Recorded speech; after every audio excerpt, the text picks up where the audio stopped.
नमस्कार. मी डॉक्टर स्वाती. एक चतुरस्त्र आणि बहुआयामी व्यक्तिमत्व म्हणून काही लोकांकडे बघता येतं अशा डॉक्टर ज्योती शिरोडकर आज माझ्याबरोबर आहेत. मॅडमची ओळख करून देण्या अगोदर तुम्हाला सांगते की हे बहुआयामी व्यक्तिमत्व कसं. तर मॅडमनी आयुर्वेदामध्ये MD केलंय, PhD केलंय आणि BA इन संस्कृत आणि MA इन रशियन केलंय. त्याच्यामुळे इतकं बहुविध अनुभव त्यांच्याकडे आहे. आणि आज त्यांची माझी ऍक्च्युली खरं ओळख झाली होती एका स्थौल्य आणि प्रमेह म्हणजे ओबेसिटी आणि डायबिटीस रिलेटेड एका सेमिनारमध्ये. आणि आज तिथपासून आमची आज इतकी भेट आहे की त्यांच्या मनातली अजून काही माहिती आपल्याकडे मिळवण्यासाठी आज आमची भेट आहे. आणि सगळ्यात प्लस पॉइंट असा आहे की मॅडम त्यांच्याकडचं ज्ञान दुसऱ्याला देण्यापासून कधीही मागे पडत नाही. जेव्हा आम्ही भेटलो तेव्हा पण आमच्या काही गोष्टींवर चर्चा झाल्या तेव्हाही मॅडमचं पहिल्यांदा हेच म्हणणं होतं, अरे या तुम्ही, माझ्याकडे एवढी सगळी माहिती आहे, मी तुम्हाला सगळ्यांना सांगेन. आणि त्या गोष्टीनंतर मग लॉकडाऊनमुळे 2 वर्ष काही येता नाही आलं त्यांच्याकडे खरं तर. पण मॅडम आज मी तुमच्याकडे आहे आणि तुम्ही मला वेलकम केलं त्याच्याबद्दल थँक्यू. तर मॅडम विषयी थोडंसं. मॅडम गेली 25 वर्ष झाले प्रॅक्टिस करतायत आणि ताराचंद रुग्णालयामध्ये आयुर्वेदाची डायबिटिक OPD त्या सांभाळतात. त्याच्यानंतर टिळक आयुर्वेद महाविद्यालयामध्ये त्या असोसिएट प्रोफेसर आहेत फार्मॅकोलॉजी डिपार्टमेंटमध्ये आणि मेंबर आहेत त्या डायबिटिक प्रोटोकॉल कमिटीच्या मिनिस्ट्री ऑफ आयुषसाठी. आणि आता रिसेंटली COVID-19 साठी सुद्धा त्या सिम्बायसिस हॉस्पिटलमध्ये त्यांच्या स्वतःच्या रेजिमवर आयुर्वेदिक रेजिमवर त्या काम करतात. त्या रिसर्चर आहेत, बहुआयामी व्यक्तिमत्व ना, रिसर्चर पण आहेत. आणि सगळ्यात त्यांचं जास्ती काम झालं आहे डायबिटीसवर. आणि सेकंडली त्यांचं काम झालंय की आयुर्वेदिक मेडिसिनचा रेडिएशन ऑन्कॉलॉजी डिपार्टमेंट मधल्या जवळजवळ 800 पेक्षा जास्ती लोकांचा त्यांनी अभ्यास केलेला आहे. शिवाय त्यांच्याकडे त्यांची काही पब्लिकेशन झालेली आहेत आणि स्वतः त्या एक एंटरप्रेनर आहेत. Doctor Shirodkar's health solution private limited असं त्या काम करतात. सगळ्यात मोठी अचीवमेंट म्हणजे यंग सायंटिस्ट अवॉर्ड त्यांच्याकडे आहे त्याच्यासाठी की development of supplements for dietary supplements for diabetic and obese persons. तर एवढ्या सगळ्या त्यांच्या अनुभवातनं आज आपण काढून घेऊया डायबेटीस विषयी. आज आहे वर्ल्ड डायबेटिक डे. त्या संदर्भामध्ये आपण त्यांच्याकडे बोलूयात. म्हणून पहिल्यांदा मला तुमचं जर्नी ऐकायचं आहे की आयुर्वेदाकडे कशा म्हणाला. स्वाती, खूप खूप धन्यवाद. थँक्यू. सांगते, जनरली आपण काय करतो, 12वी मध्ये स्वप्न पाहतो एका विशिष्ट शाखेला जायची. तसं माझं स्वप्न होतं की MBBS या कोर्सला ऍडमिशन घ्यायची आणि ती BJ मेडिकल कॉलेजमध्येच मिळाली पाहिजे. पण जे अनेकांच्या बाबतीत होतं ते माझ्याही बाबतीत झालं की 2-3 मार्कांनी BJ मेडिकलची ऍडमिशन गेली आणि बाहेरगावी काही जायची तयारी नव्हती. पेमेंट सीट घेणं हे तर कमीपणाचं लक्षण मानलं जायचं. मग ठीक आहे, मग MBBS नाही तर दुसरं काय, तर BMS. आणि म्हणून मी आयुर्वेदाला आले. जेव्हा आयुर्वेदाला आले तेव्हा आयुर्वेदातला देखील माहिती नव्हता आणि काहीही पार्श्वभूमी नव्हती. पण तशी आले आणि मला एक मुद्दाम नमूद करावं असं वाटतं की माझ्या आयुष्यात माझे एक गॉडफादर आहेत, अजूनही आहेत, ज्यांना मी डॅडी म्हणते. तर त्यांनी मला त्यावेळी 12वीत असताना सांगितलं, प्रचंड निराश झाले होते की 3 मार्कावरनं माझी ऍडमिशन गेली. त्यांनी सांगितलं की ज्योती, आयुर्वेदाला जा, अत्यंत चांगला कोर्स आहे आणि भविष्यात त्याला प्रचंड स्कोप आहे. आणि तो ऍक्च्युअली माझ्या बाबतीत प्लस पॉइंट ठरला, टर्निंग पॉइंट ठरला आणि मी आयुर्वेदाला ऍडमिशन घेतली. मग तिथून डायबिटीसच्या इथपर्यंत कशा पोहोचलात? ती पण एक खरी मजाच आहे. आयुर्वेदाला मी आले आणि एक नक्की ठरवलं की ज्या क्षेत्रात आपण पाऊल ठेवलंय त्याचा व्यवस्थित अभ्यास झाला पाहिजे.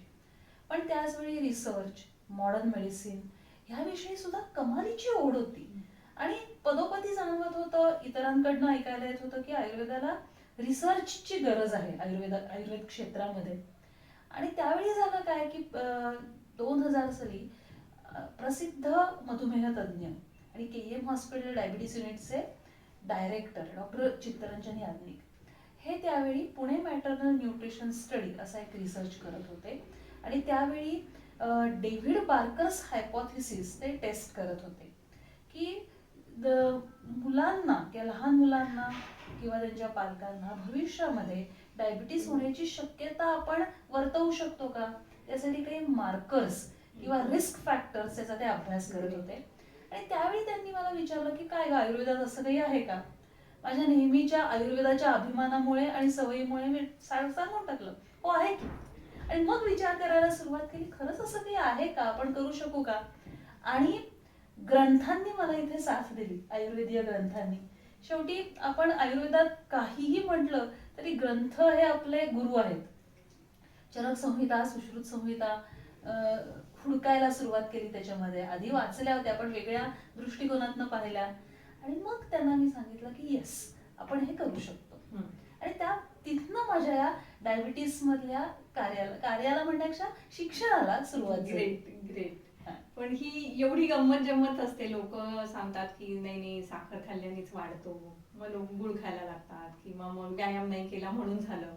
म्हणजे ही एवढे सारे मिथ्स आहेत की ज्याच्यामध्ये तुम्ही गेलात. म्हणजे ते पण म्हणजे एका बाजूने म्हणतात ना अटॅक असतो ह्या सगळ्या गोष्टींचा की ह्या लोकांना कसं समजावं बुवा. आणि मग एवढं सगळं करत करत मग आयुर्वेद या डायबिटीस कडे कसा बघतो, ह्या नजरेतनं मग ह्या सगळ्या गोष्टी कशा ऍडजस्ट झाल्या सांगते. मला म्हणजे खरं सांगू का, डायबिटीस या क्षेत्रात मी काम करायला सुरुवात केल्यावर खऱ्या अभ्यासाला सुरुवात झाली. आणि ठीक आहे, गोड खाऊन डायबिटीस होतो, भात खाऊन होतो, व्यायाम केला नाही तर होतो डायबिटीस, हे खरंय. पण ते अर्धसत्य आहे. कारण सांगते तुला, डायबिटीस अनेक कारणांनी होतो. आयुर्वेदाने डायबिटीसचे 3 प्रकार सांगितलेत, वातज, पित्तज आणि कफज. म्हणजे कफज प्रकारचा डायबिटीसला प्रमेह म्हणतात आयुर्वेदामध्ये. कफज प्रकारच्या प्रमेहाची कारणं वेगळी, पित्तज प्रकारच्या प्रमेहाची कारणं वेगळी आणि वातज प्रकारच्या प्रमेहाची कारणं वेगळी. म्हणजे जसा गोड खाऊन किंवा साखर खाऊन किंवा भात खाऊन डायबिटीस होतो असं आपण म्हणतो, तसं आयुर्वेदानुसार पित्तज प्रकारचा जो प्रमेह आहे तो अति तिखट, अति मसालेदार खाऊन, उष्णतेजवळ काम करून, अतिशय क्रोध, संताप, भय, शोक ह्या कारणांनी सुद्धा होतो. दुसरी गोष्ट, वातज प्रकारचा जो प्रमेह आहे तो अति व्यायाम केल्यामुळे, अति उपवास केल्यामुळे, अति जागरण केल्यामुळेही होतो. हा आयुर्वेदाचा अँगल वेगळा आहे. बरोबर. म्हणजे आयुर्वेद डायबिटीसच्या प्रकारानुसार त्याची कारणमीमांसा वर्णन करतो आणि त्या पद्धतीने एकंदर 20 प्रकारचे प्रमेह आयुर्वेदाने सांगितले. आणि ज्याचा आपला दृष्टिकोन आहे, त्याची ट्रीटमेंट ही वेगळी आहे. बरोबर. हे आयुर्वेदाचं वैशिष्ट्य. म्हणजे हा डायबिटीस आहे, ही गोळी खा आणि बरे व्हा असं नाही. असं नाही होऊ शकत. हे बीज घ्या, याची पावडर खा आणि बरे व्हा असंही होऊ शकत नाही. अगदी बरोबर बोललात तुम्ही. म्हणजे जांभूळ बी खा, मेथ्या खा, पनीर फूल घ्या, सध्या ते प्रचंड प्रसिद्ध आहे, किंवा कारल्याची पावडर खा, याने डायबिटीस बरा होतो असं म्हणणं म्हणजे एक धाडसाचं विधान आहे. कुठल्या एका औषधाने डायबिटीस बरा होतो हे चुकीचं आहे. मुळात खरं सांगू का, डायबिटीस म्हणजे हाय ब्लड ग्लुकोज असं जे विधान मॉडर्न सायन्स मध्ये केलं जातं ते पण अर्धसत्य आहे. Diabetes is much more beyond blood sugar. म्हणजे रक्तातली साखर केवळ नियंत्रित करणे म्हणजे डायबिटीसची ट्रीटमेंट झाली, हा अत्यंत गैरसमज आहे आणि तो गैरसमज काढायची गरज आहे. बरोबर. आयुर्वेदाने डायबिटीस मध्ये फक्त ब्लड ग्लुकोज किंवा असं रक्त शर्करा याचा विचार नाही केलेला. आयुर्वेद म्हणतो सगळं शरीराला माधुर्य येतं. माधुर्याच तनोह अतः. म्हणजे तुमच्या लघवीला, तुमच्या घामाला, तुमच्या शरीरातल्या वेगवेगळ्या फ्लुइड्सना, बॉडी फ्लुइड्स म्हणतो, यालाही माधुर्य येतं. हा एक भाग आहे. दुसरा, ॲलोपॅथी म्हणते, म्हणजे मॉडर्न सायन्स म्हणतं की तुमच्या शरीरातलं इन्शुलिन जे आहे ते कमी पडलं किंवा त्याचं काम कमी पडलं की डायबिटीस होतो. हे बरोबर आहे, त्यांनी रक्त शर्करा वाढते. पण आयुर्वेदाचा डायबिटीसकडे बघण्याचा दृष्टिकोन वेगळा आहे. आयुर्वेद म्हणतो जेव्हा तुम्हाला डायबिटीस होतो, म्हणजे प्रमेह होतो, तेव्हा तुमच्या शरीरातल्या चरबीमध्ये बिघाड निर्माण होतो. आणि त्याच दृष्टिकोनातनं आयुर्वेद डायबिटीसकडे बघतो आणि त्या पुढची ट्रीटमेंट सांगितलेली आहे. Okay, great. मग आता ह्या रिसर्च मध्ये आलात खरं, पण मग रिसर्च म्हणजे नेमकं काय? ह्या म्हणजे तुमच्या मला त्या सविस्तर जर्नी बद्दल फार ऐकण्यात उत्सुकता एक आहे. मी तुला नक्की सांगते की रिसर्च हे जे क्षेत्र आहे ना अफाट आहे. म्हणजे मी हा क्षेत्रात रिसर्च केला असं म्हणणं खूप धाडसाच आहे की त्यातला एक खसखशी एवढा भाग सुद्धा मी पूर्णतः अभ्यासलेला नाही असं मी म्हणेन. कारण हा प्रचंड आयुर्वेद एक महासागर आहे. रिसर्च फील्ड हे अफाट आहे. पण मी काय केलं ते मी तुला सांगते. ते मी तुला मगाशी म्हटलं जसं की डॉक्टर याज्ञिकांबरोबर मी पुणे मॅटर्नल न्यूट्रिशन बरं. स्टडीचा एक भाग म्हणून काम करायला सुरुवात केली. आणि त्यावेळी त्या 6 वर्षाची मुलं होती जे आम्ही स्टडी करत होतो आणि त्यांचे आई वडील 27 वर्षाच्या आया आणि 32-33 वर्षाचे वडील. वडील. तर ह्यामध्ये आयुर्वेदाने सांगितलेली डायबिटीसची पूर्वरूप मी अभ्यासली. ग्रेट. आणि ह्यांना भविष्यात डायबिटीस होण्याची शक्यता आहे का असा तो स्टडी होता. आणि त्यात असं आढळलं की ज्यांच्यामध्ये या प्रमेहाची पूर्वरूप आपल्याला दिसतात अगदी 6 वर्षाच्या मुलांमध्ये पण त्यांच्यामध्ये त्यांची ब्लड शुगर नॉर्मल होती, इतर पॅरामीटर्स नॉर्मल होते. पण ज्यांच्यामध्ये ही लक्षणं नाहीत त्यांच्या तुलनेमध्ये ज्यांच्यामध्ये ही लक्षणं आहेत त्यांचे ब्लड शुगर्स, कोलेस्ट्रॉल किंवा इतर काही जे काही डायबिटीसचे रिस्क फॅक्टर्स किंवा पॅरामीटर्स म्हणतो ते सगळे जास्त होते. म्हणजे आयुर्वेदाने वर्णन केलेली डायबिटीसची म्हणजे प्रमेहाची जी पूर्वरूप आहेत त्याचा नक्की काही ना काही संबंध या तुमच्या बायोकेमिस्ट्रीशी, बॉडी फिजिओलॉजीशी आहे. बरोबर. आणि त्यामुळे ही लक्षणं जेव्हा दिसतात तेव्हा आपण असं म्हणू शकतो की मेदधातूची काय म्हणतात डिरेंजमेंट म्हणजे चरबी बिघडणं हे चालू झालेलं आहे. बरोबर. तर हे त्याचं पहिलं फलित. म्हणजे या रिसर्चमुळे सगळ्यात महत्वाचं काय झालं असेल तर मला माझा आयुर्वेद अधिक चांगल्या पद्धतीने कळायला मदत झाली. अजून अजून निष्ठावान होत गेला. अजून जास्त आयुर्वेदावर दृढ श्रद्धा बसली बरोबर. की अरे आयुर्वेद जे सांगतोय त्यातलं शब्द अक्षर तुम्ही पडताळून पाहू शकता. बरोबर. दृष्टिकोन मात्र वेगळा पाहिजे. बरोबर. त्यासाठी तुम्ही तुमचे टूल्स डेव्हलप केले पाहिजेत रिसर्चचे. किंवा फक्त हा डायबिटीस होतो, हा फक्त लाईफस्टाईल बिघडल्यानेच होतो का, किंवा याच्याबद्दल अशी थोडीशी अजून जास्ती माहिती सांगते. द्या मला. म्हणजे बदललेली जीवनशैली किंवा आपण म्हणू सिडेंटरी लाईफस्टाईल म्हणजे व्यायाम अजिबात न करणं किंवा आपण आता साधी गोष्ट आहे की जवळच्या जवळ जायला सुद्धा आपल्याला गाड्या आणि घोडे लागतात. अगदी. चालणं आपण विसरलो. अगदी.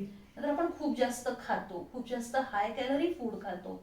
तर ही सगळी कारणं डायबिटीसची आहेत. पण आज स्वाती असं आहे की अत्यंत खेडेगावात आयुष्य कंठणाऱ्या लोकांना सुद्धा डायबिटीस होतोय हे दिसतंय. माणूस फार जाड नाहीये, वजन कमी आहे, पण तरीही डायबिटीस होतोय. ह्यासाठी याच्याकडे काहीतरी वेगळ्या पद्धतीने बघायला हवंय.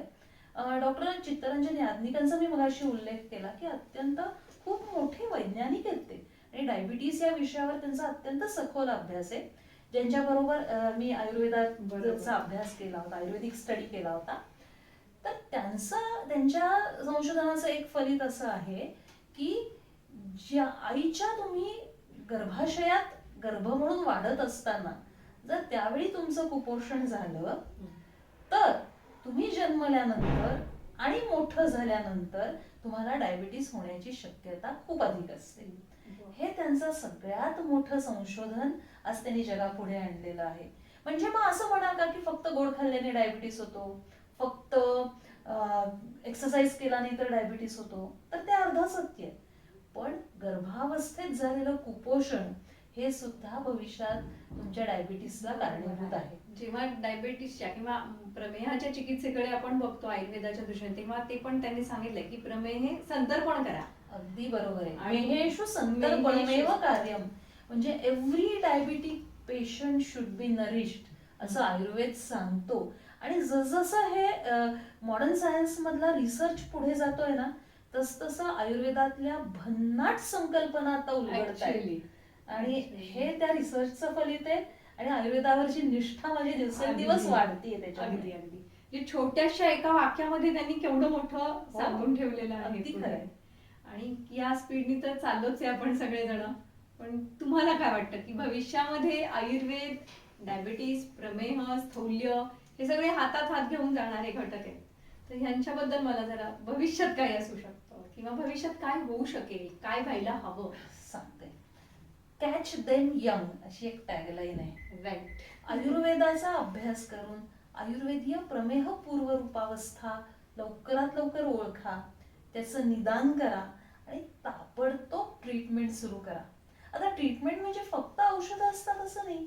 आहार आहे, व्यायाम आहे, जीवनशैली बदलणं आहे, ही पण एक ट्रीटमेंटच आहे. अगदी पण ती ताबडतोब सुरू करा हीच दिशा असली पाहिजे. बरोबर. पण त्याच्यासाठी मी एक तुला सांगेन की महाराष्ट्र नॉलेज कॉर्पोरेशन लिमिटेड यांच्या बरोबर आम्ही एक म्हणजे संयुक्त विद्यमाने डॉक्टर शिरोडकर हेल्थ सोल्युशन्स आणि MKCL यांच्या यांनी आम्ही एकत्र एक टेस्ट डेव्हलप केली. त्याचं नाव आहे eye test. Okay. Ayurveda based artificial intelligence test. Great. आणि ती टेस्ट देऊन तुम्ही प्रमेह पूर्वरूपावस्थेत सध्या आहात का हे तुम्हाला निदान करताय. अरे वा. ती टेस्ट कम्प्युटरवरची आहे, ऑनलाईन आहे आणि तुम्ही केवळ ती एक प्रश्नावली आहे, त्याची तुम्ही जर अचूक उत्तरं दिली तर तुम्ही नक्की कुठल्या अवस्थेत आहात हे कळतं. किती आणि त्याचा उपयोग करून तुम्ही लवकरात लवकर त्याचे उपचार सुरू करू शकता. ही खूपच छान माहिती आणि सगळ्यांसाठी. मग ती कशी, आपल्याला काही लिंक आहे त्याची किंवा आम्ही काय टाईप केलं इंटरनेटवर म्हणजे आम्हाला ती टेस्ट ऑनलाईन? MKCLच्या पोर्टलवर ती टेस्ट आहे. त्याच्यात म्हणजे तुम्ही जर गेलात त्यांच्या वेबसाईटवर आणि डायबिटीज रिस्क असेसमेंट किंवा आई टेस्ट असं टाकलं www.mkcl.org/AAI असं जर टाकलं तर तुम्हाला ती टेस्ट घेता येईल. ग्रेट.